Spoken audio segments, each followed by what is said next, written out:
So when you're a Solicitor General, let's go to 9/11. Your birthday is on what day? On 9/11. So your birthday, you're born on September 11th, right? Okay. So your wife, you might describe your wife, Barbara. She was a commentator on television, among other things, and she was a lawyer herself.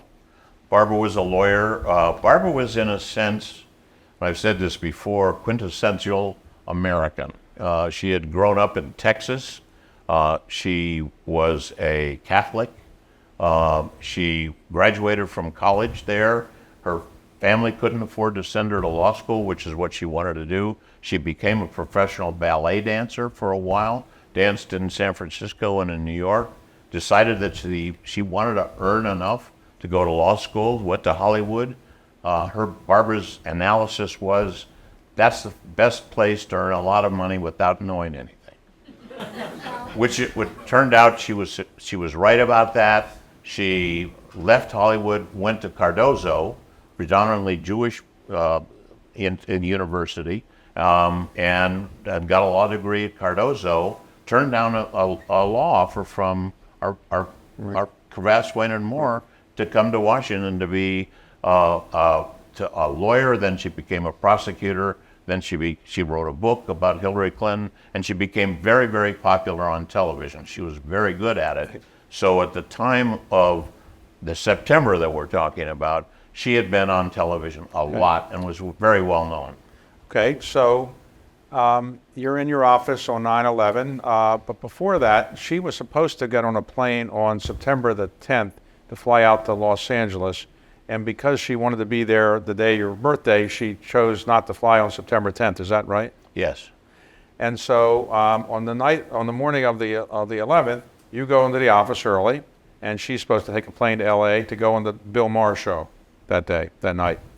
So, okay, you're in your office, and then how did you hear about the first plane crashing into the World Trade Center? My secretary rushed into my office. We were in the Justice Department.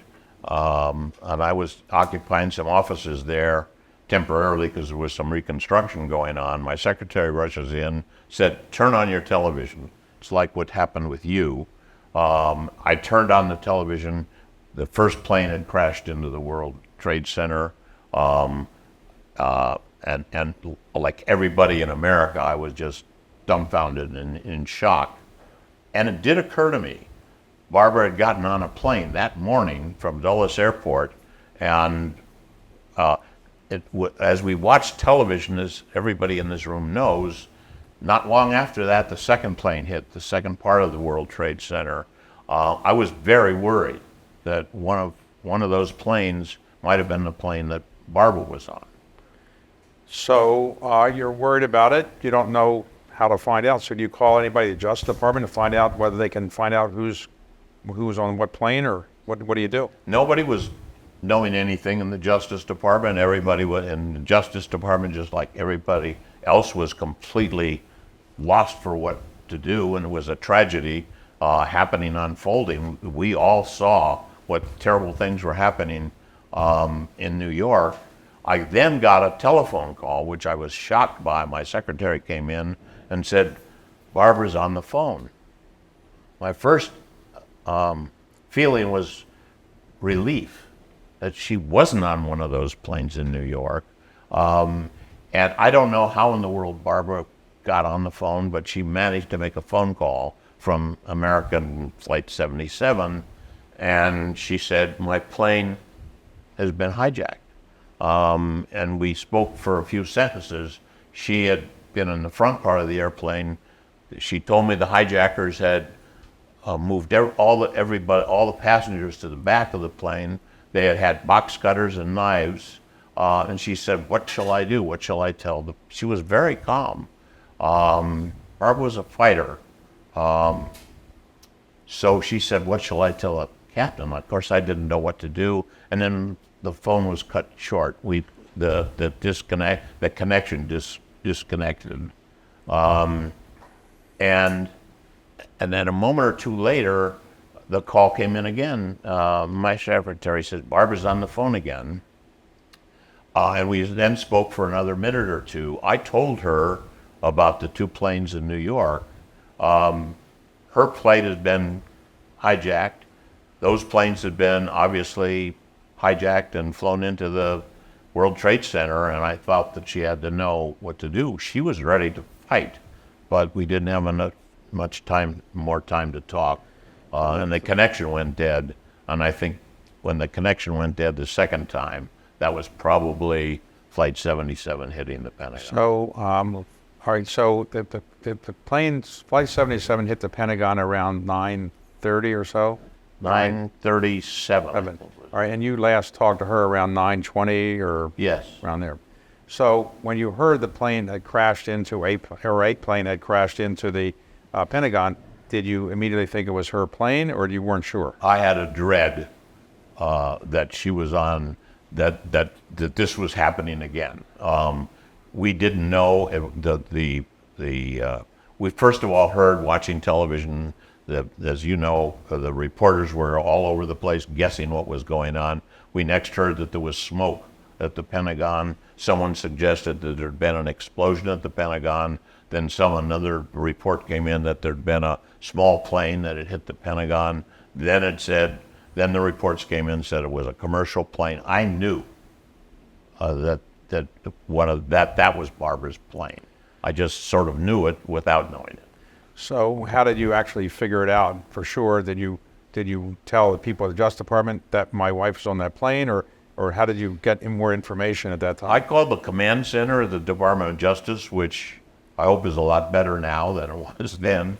But I told them, I said, there's another plane. After I got the calls from Barbara, there's another plane up there. We didn't know there were 4 planes. We didn't know about the Flight 93. And you should know that it's been hijacked. Nothing happened as a result of that, but gradually we were getting reports from the news that was a commercial flight, that was an American Airlines flight. And then not long after that, some of my friends know, because Barbara was the best known or the most well-known passenger on any of those flights, because she'd been on television, she'd been a best-selling author, and she was very, very popular all over the country. People loved her to watch her on television. And then we saw her picture show up on the screen, a picture of her on Meet the Press, I think it was, showing her picture. And they were saying this is one of the persons who was on that flight that went into the Pentagon. That's how I learned what for sure had happened. But as I said, I was pretty sure Right. I was dreading what I knew had happened. After the plane was, it took like 3 days for the fire to be put out at the Pentagon. When the plane crashed in, it wasn't extinguished right away because I guess the embers were buried beneath a lot of things at a lot of the part of the Pentagon. So how many people were on that plane? Do you know? Was it? There was 60, 62, 60 something. The 58 passengers, I think, and then 4 flight crew and 2 Right. pilots. I think that's pretty close. So ultimately, the fire is put out, and I remember the pictures of people like the Secretary of Defense then, Don Rumsfeld, trying to do things to help put out the fires and so forth. A total of about 164 people or so were killed in that crash, a total with the people in the Pentagon and in the plane, something like that.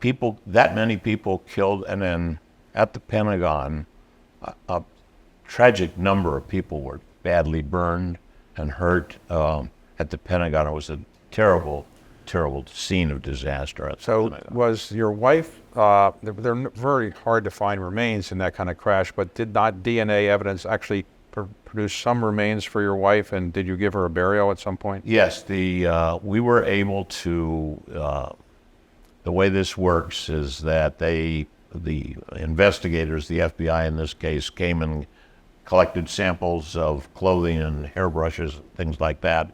And in October sometime, they were able to come to me and said, we've identified firmly, conclusively from DNA that indeed Barbara was on that plane. We gave her a burial we have a family place in Wisconsin in December, and that's what we did. So it must have been hard to go back to work right away, or it took a while for you to digest all this and to deal with the grieving of it? It was very hard, but it's what I had to do. I had been appointed Solicitor General. This was in September, of course. The court was starting its arguments in October, as it does the first Monday in October. I was the new Solicitor General. I felt that we were very visible because of Barbara and because I was Solicitor General and because of the whole Bush versus Gore fight in the Supreme Court.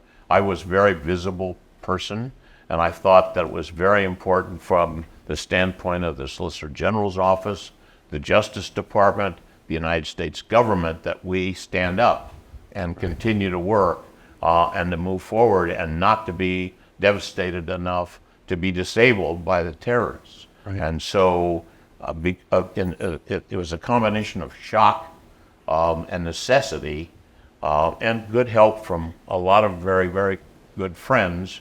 I felt that I had to go forward and argue that first case in the Supreme Court as Solicitor General and hold that office together and tell them or have them understand I needed their help, they needed to help me, and we needed to help the American people by standing up and doing a very visible part of our government's job. But I want to thank you all for coming, and thank you all for letting people know about this. And Ted, thank you for your story. I know it's not easy to talk about it, but thank you for going through it and explaining it to us. Okay? Thank you, Dave. Thank you.